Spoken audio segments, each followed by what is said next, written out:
Thank you very much. And as Ailsa said, I'm here from the Royal College of Physicians of Edinburgh. I have in my first slide here an image from the college's collection. So this is a bust of Andrew Duncan that you can see in the college's Great Hall. I'm starting off with a bit of a disclaimer, which is one of the things that Andrew Duncan was incredibly prolific at, which obviously you've already heard this evening, was his role in the founding of, being the president of, and being the member of many societies, both medical and otherwise. I've been given a maximum of 40 minutes to talk to you, so I am not going to go into his role in all these various other societies, because otherwise we would be here all evening. So I'm going to slightly gloss over those and focus on some of his other achievements. And here you can see an Andrew Duncan. Again, this painting is in the college's Great Hall.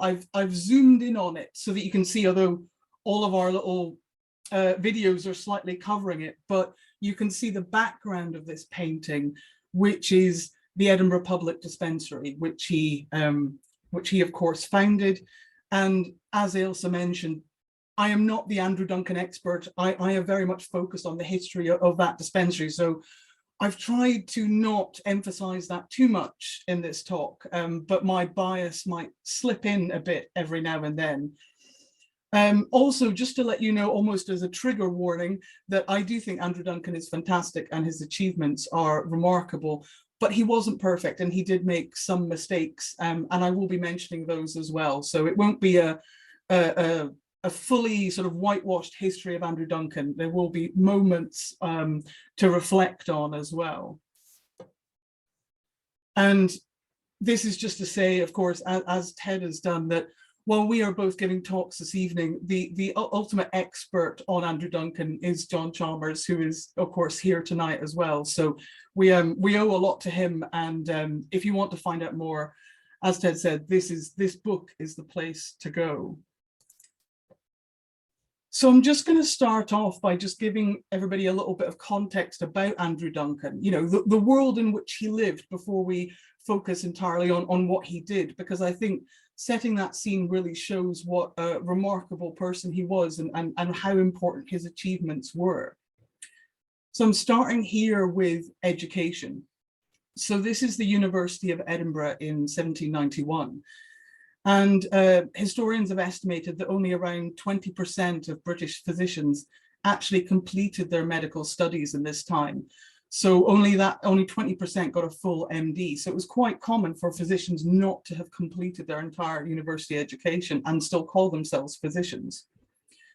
There were 7 universities in Britain at this time. So there are 2 in England, Oxford and Cambridge, and there are a whopping 5 in Scotland. So there are 2 in Aberdeen and 1 each in St Andrews, Edinburgh and Glasgow. And Edinburgh and Glasgow universities have pretty good reputations at this time. So they are, you know, of course, this is the Scottish Enlightenment. So these cities are sort of centres of learning for scientists, philosophers, all sorts of creative people. St Andrews and Aberdeen, not quite so much. And it was generally considered that if you had your medical qualification from St Andrews or Aberdeen, you had probably bought it via mail order. You had probably not actually attended classes at those universities. But just because you hadn't studied at those universities didn't necessarily mean you were an unreputable or a bad doctor, because the cost differential was huge. It was much cheaper to get your degree from those universities than it was from Edinburgh. So a lot of students would study medicine at Edinburgh and then sit their final exams at either St Andrews or Aberdeen. And it was more a class factor than it was being, you know, a reputable physician in your decisions. So physicians at this time in the 1700s could make their money by various different means, and this included patent medicines.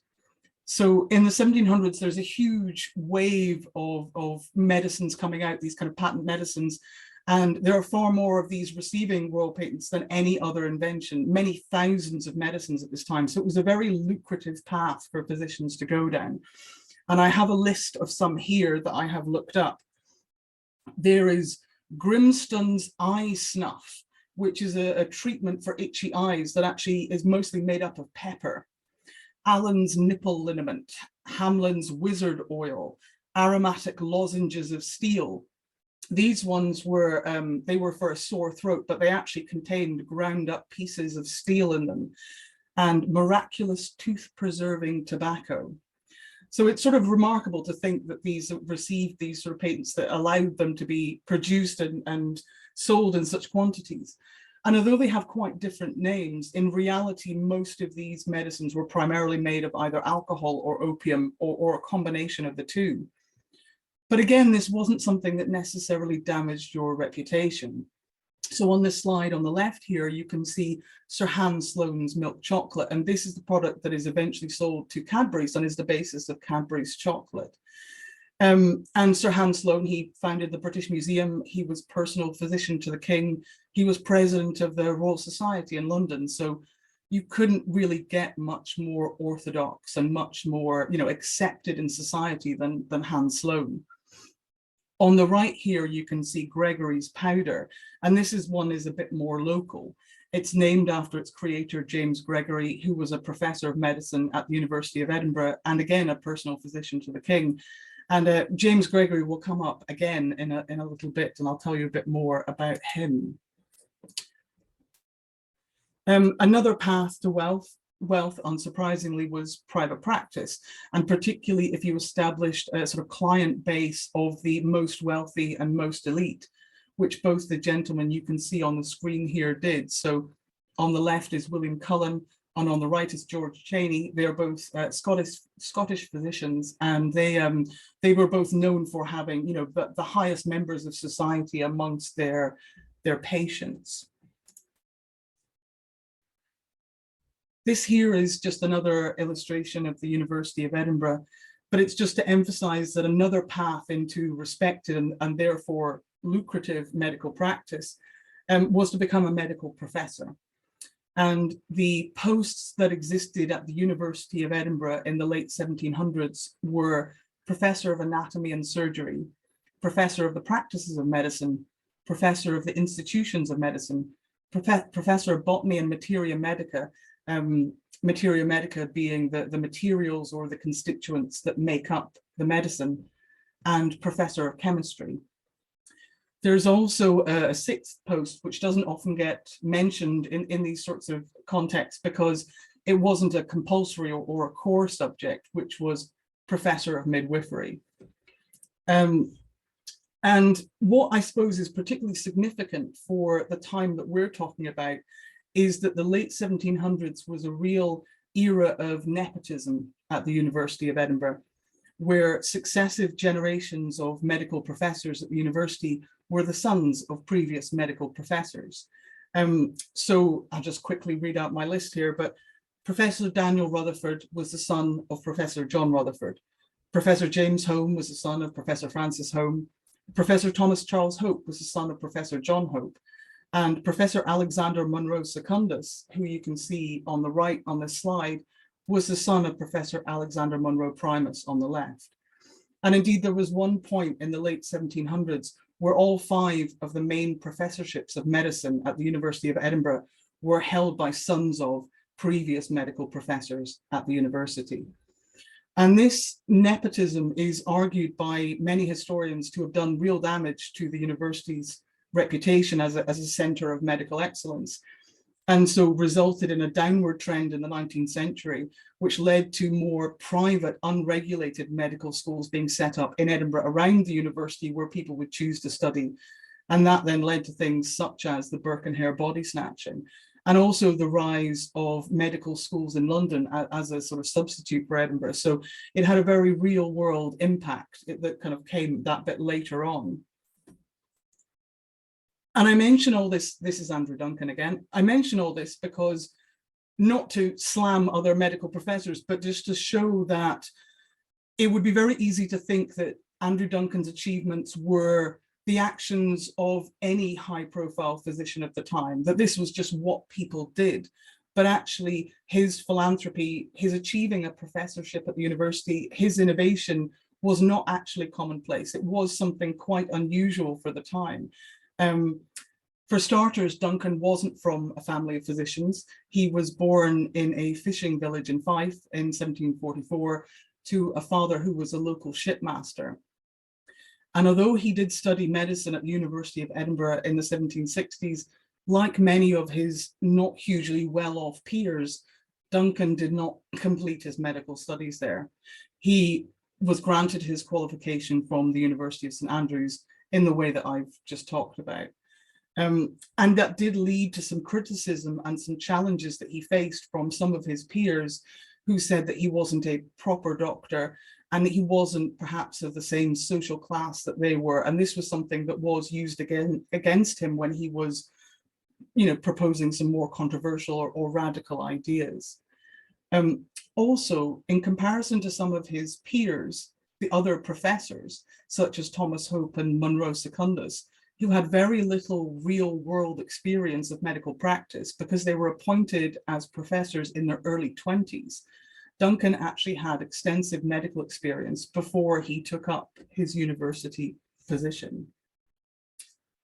So one of the early things Duncan did was take up a position as a ship's doctor with the East India Company, in which he traveled to China and South Africa, and of course saw a huge range of diseases and had many sort of medical experiences, which made him grow as a physician. He also created a journal titled Medical and Philosophical Commentaries, which you can see on the screen here, which was the first English language journal of abstract books of case studies which were relevant to busy clinicians. And it was a model that others adopted and copied along the way to kind of develop medical journals, but it was really significant development. And this journal also shows Duncan establishing himself. So he's publishing letters he received from major figures in medicine all over the world.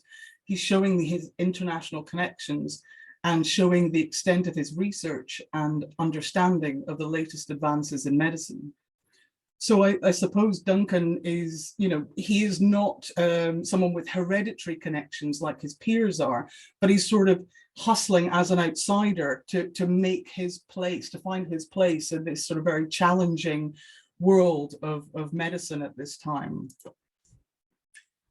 And that leads on to another name on the list of somewhat nepotistic professors. So alongside the Rutherfords, the Holmes, the Hopes, and the Munros, we have the Gregorys. So in 1773, John Gregory, who you can see on the right here in this slide, professor of the Institutions of Medicine at the University of Edinburgh, died. And the following year, Duncan was nominated as his temporary replacement until a permanent successor could be found. But in 1776, when a final decision came to be made, there were two candidates for this professorship. One was Andrew Duncan, and the other was James Gregory. So Gregory was the son of the previous incumbent, and although he was only 23 years old, he was appointed to the position.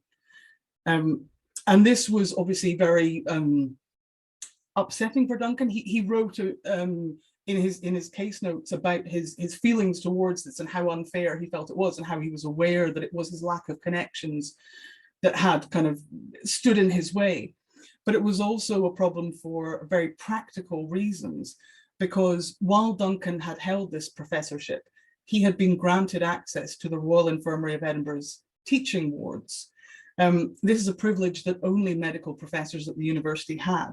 So after losing his professorship, he also lost access to his charitable patients and to the teaching and research opportunities which this provided.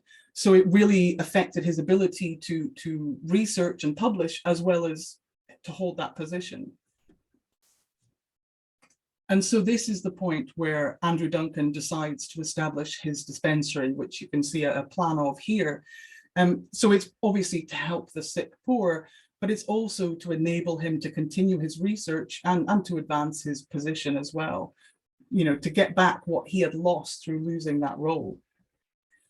So his dispensary, like most dispensaries, of this sort of time, was an outpatient clinic. It provided treatment completely free of charge to anyone who came in for treatment. There were no restrictions applied. And this was different from infirmaries such as the Edinburgh Infirmary for a few reasons.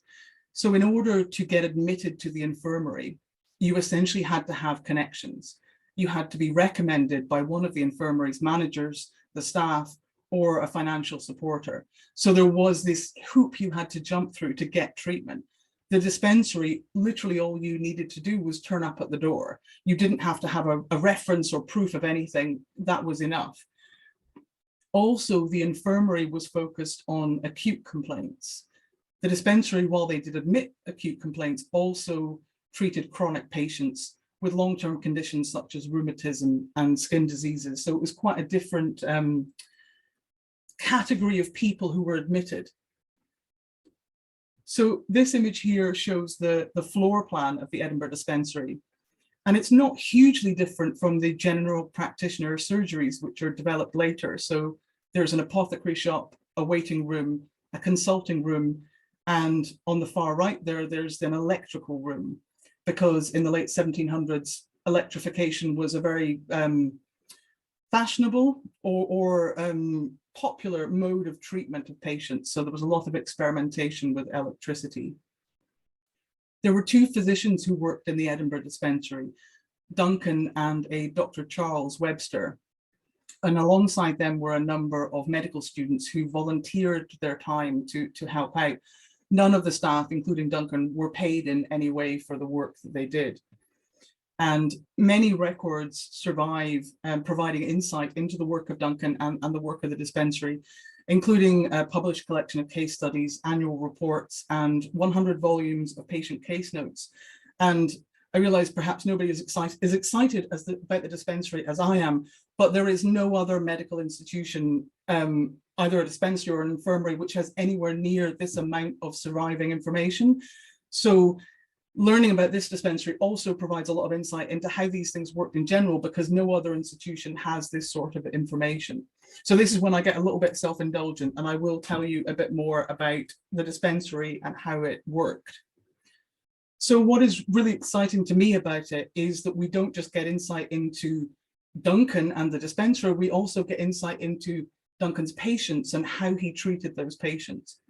So we find out what their jobs were, where they lived, how many children they had, any home remedies that they had given a go before they came into Duncan for treatment. He recorded a huge amount of information about every single patient, about 20 or 30 pages per patient. We also find out about the reason they came in for treatment. So in some cases, it was women trying to get an abortion or men trying to get signed off military conscription. And we find out about the diseases that they had, of course. So two of the most common jobs that come up, which are particularly Edinburgh in their form, are illustrated here on the slide. So on the left are water carriers. So water carriers was a particularly common occupation in Edinburgh because of the incredible height of the buildings at that time. So as you probably know, many buildings were 12 or even 14 stories high. So people would pay water carriers to deliver water from the public wells to their home on the 14th story of a building. And so a lot of the medical problems that these water carriers had related to that work. So there was a lot of chronic back pain, a lot of rheumatism kind of suffered by these individuals. On the right here is the chairman, and chairmen were the carriers of sedan chairs. And again, this was a very popular or very common occupation, particularly in Edinburgh, because the Old Town had such narrow streets. It was very difficult for people to use a carriage or a horse and cart to get around. So instead, wealthy people would employ chairmen with their sedan chairs to carry them around the streets of the Old Town. And again, unsurprisingly, their complaints were often related to limb and back pain. Chairmen apparently were commonly Highlanders because they were viewed as more strong and hardy than Lowlanders, so better able to carry the weight of their owners around town. This is awful, and I won't stay on it, and I certainly don't expect anyone to try and read it, but it's just as an example because I like everyone to experience the pain that I've experienced of reading these 100 volumes of Andrew Duncan's notes. So this is Andrew Duncan's handwriting, and these are some examples of the patient case notes that he kept. And this just to give you just a couple of little examples of what I mean about how he treated his patients and what he experienced. So this example here dates from the 1770s, and the patient's name is Duncan Stewart. And he apparently possessed an incredibly extensive array of symptoms. He had bleeding gums, fits, vomiting, chest pains, constipation, everything you can possibly imagine. And Andrew Duncan registered his suspicion as to whether the patient was sick at all, because he noted that his complaint only came upon him suddenly, just as he was called to military service. During his consultation, Stewart had demanded that Duncan write him a letter attesting that he was not in the condition to join any company. When Duncan refused to give this testimonial, Stewart then visited the military barracks at the city's castle with apparently so much appearance of sickness that he was instantly relieved of his duties. Duncan's suspicions were then confirmed when Stewart was observed to have given the appearance of blood in his phlegm by bringing it, as it says here, from his gums by pricking them with a pin.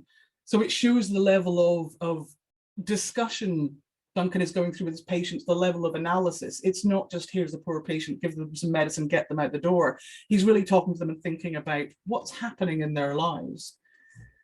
Another very quick one. I'm terribly sorry about the handwriting, but it's authentic Andrew Duncan handwriting, at least. But we also find out what Andrew Duncan is doing to his patients and how they feel about it. So we find out that patients hated being electrified or bled or blistered.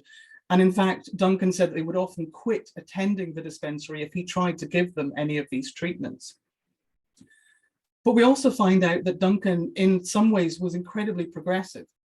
So at a time when it was actually very rare for physicians to physically examine patients, because that was seen as the job of a surgeon, Duncan did in fact do that. He carried out quite detailed physical examinations, but this wasn't always popular amongst patients. And in the case here, it says that the patient refused to be examined by sounding because sounding, being a surgical operation, is in some measure an object of terror. And I do hope nobody who's watching this is currently eating their dinner, and I apologize in advance if you are, because I just wanted to mention briefly intestinal worms, because these are a real subject of interest for Duncan, but they are also by far the most common disease that is mentioned in the dispensary records. This is the biggest problem that patients were suffering from. Duncan had a particular fascination for them. He would ask all of his patients to bring in their intestinal worms. He would then put them in jars and keep them around his lecture theatre so that he could show them to his students whenever they came in.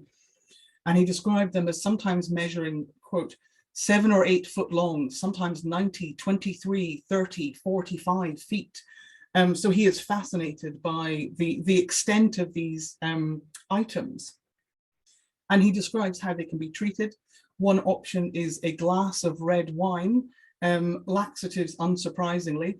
A considerable quantity of garlic can be used, but, and this is where I apologize particularly, enemas were the most frequent treatment for intestinal worms, and they could contain, for example, tobacco smoke, or what Duncan and others called the great bastard black hellebore, which is the extract of a flowering plant. And I'm not swearing there, that is the official name.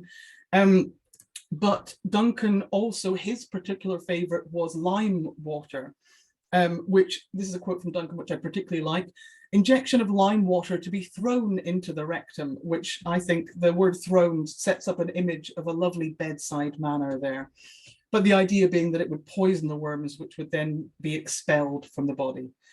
I finished with intestinal worms now.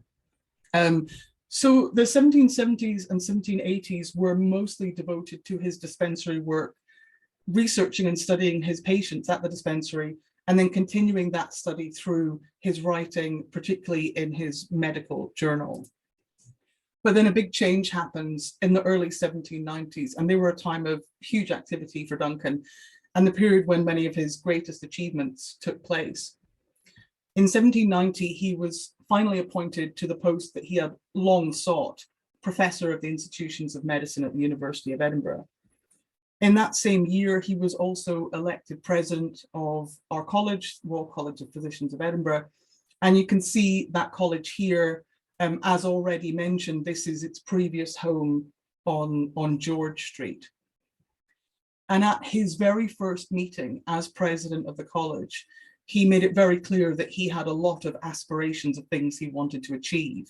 So he set up a number of subcommittees to develop plans on some of his key areas that he wanted to focus on, which included improving access to clean water and bathing facilities in the city, increasing the provision of smallpox inoculation, and establishing a lunatic asylum in the city. And as many of you probably know, Duncan did play a key role in establishing the Royal Edinburgh Hospital, then known as the Edinburgh Lunatic Asylum, which you can see here. He established an appeal for funds to establish the hospital in the 1790s, and over 20 years later, in 1813, the asylum finally opened to admit patients. In Duncan's original version, his vision for the asylum, it would provide treatment to those unable to afford private care. But because insufficient funds were donated to the cause, for the first 3 decades of its operation, the asylum only admitted fee-paying patients. And it was only in 1842, which is 15 years after Duncan's death, that his vision finally came to life as an institution for the sick poor. The Royal Edinburgh Hospital replaced an earlier institution, which was known as the Edinburgh Bedlam. This wasn't an asylum as such. It was essentially some cells in the basement of the city's workhouse. It was called the workhouse, by the way. It wasn't a workhouse in a Dickensian sense. It was much more like an almshouse. People didn't have to work there. It was a place where the elderly, the orphans, the disabled would be given housing, but there was no real work element to it. But these cells down in the basement were pretty grim, and one contemporary said they were forced to sleep on loose, uncovered straw on a stone floor. So really, this bedlam was about confinement. It was about putting people in this place, but it wasn't really about treating them for anything. And there were no doctors involved in this process whatsoever. So the image here is a statue that you can see near the bottom of the Royal Mile in Edinburgh, and it's a statue of Robert Ferguson. And the almost certainly apocryphal story which Duncan told late in his life about the origins of the Edinburgh Hospital date back to the death of Robert Ferguson. He was an eminent Scottish poet. He was a forerunner of Robert Burns. And his later poems are incredibly dark and melancholy. And when he suffered a head injury in 1774, he was admitted against his will to the Edinburgh Bedlam. Ferguson died only a few months after his admission, and he was only 24 years old at that time. We don't know the cause of his death, but the conditions in the Bedlam are likely to have contributed. And according to Duncan, he was so appalled to witness the treatment of Ferguson when he visited him that was what started the process of deciding to set up an asylum. In reality, Duncan didn't mention this for many, many decades until he was fairly old. So it may be that that's a little bit of storytelling on Duncan's part, that Ferguson was the impetus. It was a good tale to encourage donations rather than necessarily being the actual cause. But regardless of that, the Royal Edinburgh Hospital was a huge step forward in mental health treatment. These are the floor plans, the original floor plans of the Edinburgh Hospital.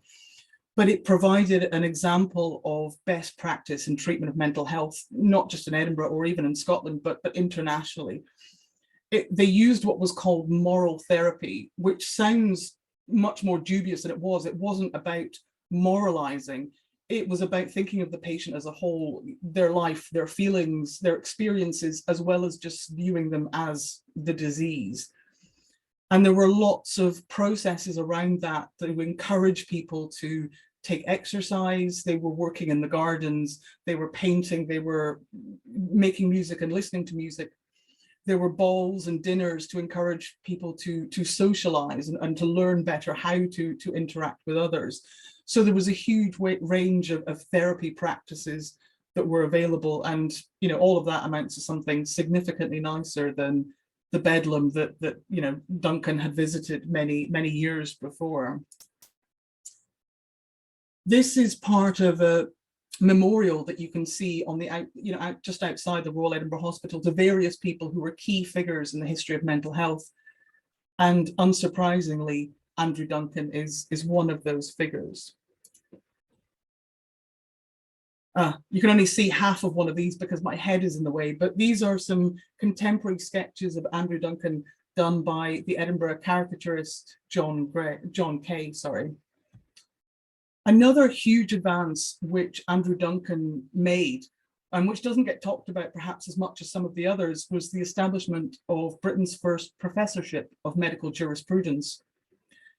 Medical jurisprudence meant something slightly different then to what it does now. Essentially, it was legal medicine in all of its forms. So it combined forensics with public health.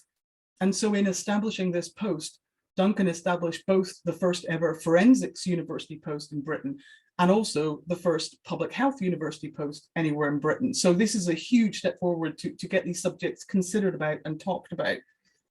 And work in both of these areas was really, you know, people like Andrew Duncan were at the absolute center of it. These were the outsider physicians. Most dispensary physicians were not of the establishment in the way that infirmary physicians were. They set up their own dispensaries because they were not allowed into the existing models. Quakers were very common in this area. And dispensary physicians, because they saw poor patients, and not only that, they saw poor patients in their natural environment, had a particular interest in public health. So even when other physicians saw patients in an infirmary, that was removed from their homes, removed from their natural environment. So they didn't really get a picture of how they were actually living. So really the start of public health movement is physicians actually visiting poor patients, seeing the sanitation, seeing the living conditions and wanting to change those. And Duncan was a huge part of pushing that through. And Duncan had been incorporating public health into his lectures for many years. And there were a range of aspects of public health that even before there was a professorship to look at it, he emphasized to his students. And I'll just read you a quote of, this is just a list of things that Andrew Duncan said all physicians should be concerned about. Unwholesome air, heat, cold, smoke, humidity, damp houses, the effluvia of marshes, dung hills, human remains, slaughterhouses, soap boiling, washing laundry in hard water, improperly boiled beef, drinking rainwater and melted snow, the use of wooden pipes for conveying water, and contaminated bread and beer. So you can see that as far as he is concerned, jurisprudence covers a lot of things, and these are all things which he felt very strongly about. So he published his first work on the subject of jurisprudence in 1792, and around that time he began the quite lengthy process of persuading the city's town council and the university managers to establish the subject as a distinct discipline. His endeavours finally came to fruition in 1807. This position was not based within the medical faculty, it was based within the law faculty, but nonetheless, he had, he had done what he set out to do, and that's a huge step towards the public health reforms which came in the 1800s. This is really the first step that then leads to these wider changes, post-Duncan changes. This is Andrew Duncan's gravestone. So the legacy of Duncan, although it is of course great and he achieved a remarkable number of things, it isn't celebrated as much as it could be. And there are a few potential reasons for this. Firstly, and this is just my opinion, but I think that medical developments which advance society are often less lauded than those sort of so-called eureka moments that demonstrate a leap forward in technology or understanding of science. So the people who invent something or identify a new thing are the ones who often are remembered. The people who just improve lives, and particularly the lives of the poor, perhaps don't get the same level of recognition. But in some ways, Duncan didn't help himself in creating a greater legacy than what he did. And there's a couple of reasons for that, one of which was he continued lecturing for an incredibly long time. He lectured into his late 70s, and in those years, he perhaps wasn't keeping as abreast of medical advances as he could have done. And some of his students, including some very sort of well-known figures, mocked him and wrote about how poor his later years lecturing was. Also, interestingly, having been very vocal in his opinions in his early career about how awful nepotism was, he seems to have rather changed his mind in his later years. And so he worked very hard to secure a professorship for his son, Andrew Duncan Jr. So he was the first professor of medical jurisprudence and then professor of the Institutes of Medicine. So Andrew Duncan Sr., the outsider physician, certainly became an insider physician by the end. But just to say, of course, taking all that into account, his legacy is still remarkable.